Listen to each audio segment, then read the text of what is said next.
உங்கள் தந்திவன் தொலைக்காட்சியில் தெனாலிராமன் தினமும் மாலை 6 மணிக்கு காண தவறாதீர்கள்.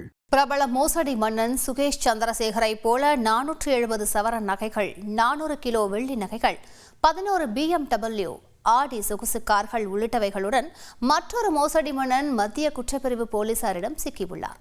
திடுக்கிட வைக்கும் இதன் பின்னணி குறித்து பார்க்கலாம் விரிவாக.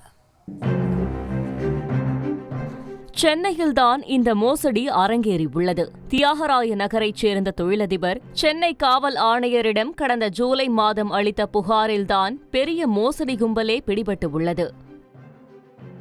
அதில் ரஷ்ய அரசு இந்திய திட்டங்களுக்காக இந்தியாவில் முதலீடு செய்ய முன்வந்திருப்பதாகவும், தான் அம்பத்தூரில் நடத்தி வரும் இந்தோ ரஷ்யன் பிசினஸ் அசோசியேட்ஸ் என்ற நிறுவனத்தில் தான் ஒரு Indo Russian chambers of commerce and industries லிமிடெடின் பிரதிநிதி எனவும் கூறி அம்பத்தூர் டாஸ்மாக் தாசில்தாராக பணிபுரியும் விஸ்வநாதன் மூலம் அருண்ராஜ் என்பவர் ஒரு தொழிலதிபருக்கு அறிமுகம் செய்யப்பட்டுள்ளார்.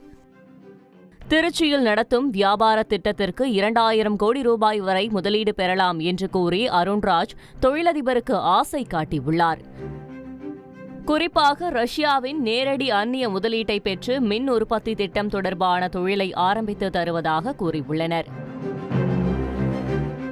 இப்படியாக பலமுறை ரஷ்யன் கலாச்சார மையத்தில் தனி ஆபீஸ் இருப்பதைப் போல பலமுறை அழைத்து பேசி ரஷ்ய நாடு தொடர்பான முத்திரைகள், ஆவணங்கள், அங்கு எடுத்த போட்டோக்களையும் காட்டி நடத்திய நாடகங்களை தொழிலதிபரும் நம்பியுள்ளார்.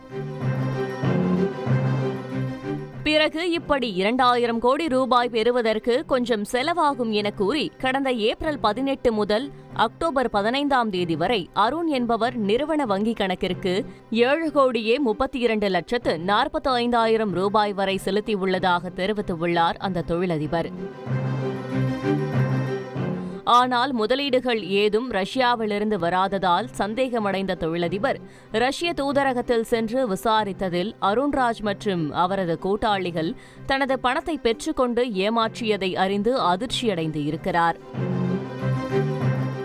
2000 கோடிக்காக ஆசைப்பட்டு 7,32,45,000 ரூபாய் வரை இழந்துவிட்டது அவரது தலையில் பேரிடியாய் விழுந்திருக்கிறது. இதுகுறித்து பாதிக்கப்பட்ட தொழிலதிபர் அளித்த புகாரின் பேரில் மத்திய குற்றப்பிரிவில் வழக்கு பதிவு செய்து விசாரணை மேற்கொண்டனர். தொடர்ந்து ஓய்வு பெற்ற VAO தர்மன், தொழிலதிபர்களை அறிமுகம் செய்யும் டாஸ்மாக் தாசில்தார் விஸ்வநாதன், மதன்குமார், ரூபா, விக்னேஸ்வரன் ஆகியோரை நவம்பர் 12ஆம் தேதி போலீசார் கைது செய்திருக்கிறார்கள். இதேபோல சசிகுமார் என்பவரை நவம்பர் 14ஆம் தேதியும் கைது செய்தனர். இதில் கர்நாடக மாநிலம் கூர்க் என்ற பகுதியில் பதுங்கியிருந்த அருண்ராஜ், குமாரன், நாகேந்திரன் ஆகியோர் நவம்பர் 15ஆம் தேதி கைது செய்யப்பட்டனர். விசாரணையில் இந்த மோசடிக்கு மூளையாக செயல்பட்ட மோசடி மன்னன் அருண்ராஜ் ஆங்கில பட்டப்படிப்பை முடித்துவிட்டு திருப்பதியில் சட்டப்படிப்பை முடித்திருப்பதும் தெரியவந்திருக்கிறது.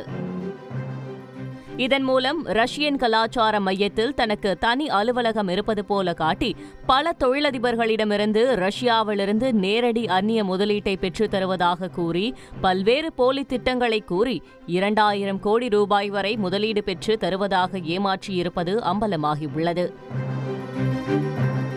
இதற்காக ஆடம்பரமான பங்களா, BMW, ஆடி சொகுசு கார்களை பயன்படுத்தி பிஸியான ஆபீசர் போல எக்கச்சக்கமான பில்டப்களையும் காட்டி தன்னை ஒரு முழுநேர பிசினஸ் மேனாகவே எல்லோரையும் நம்ப வைத்திருக்கிறார் இந்த மோசடி மன்னன் அருண்ராஜ். இதற்கு கைதான அவரது கூட்டாளிகளும் உடந்தை. இவருக்கு சொந்தமான இடங்களில் நடத்திய சோதனையில் 476 சவரன் தங்க நகைகள், 400 கிலோ வெள்ளி பொருட்கள், 14.50 லட்சம் ரூபாய் பணம், 11 சொகுசு கார்கள் என சுமார் 20 கோடி மதிப்புள்ள சொத்துக்கள் பறிமுதல் செய்யப்பட்டுள்ளன. இது தொடர்பான விசாரணைக்கு பிறகு கைது செய்யப்பட்ட மோசடி மன்னன் அருண்ராஜ் உட்பட 9 பேரையும் நீதிமன்றத்தில் ஆஜர்படுத்திய போலீசார் சிறையில் அடைத்துள்ளனர்.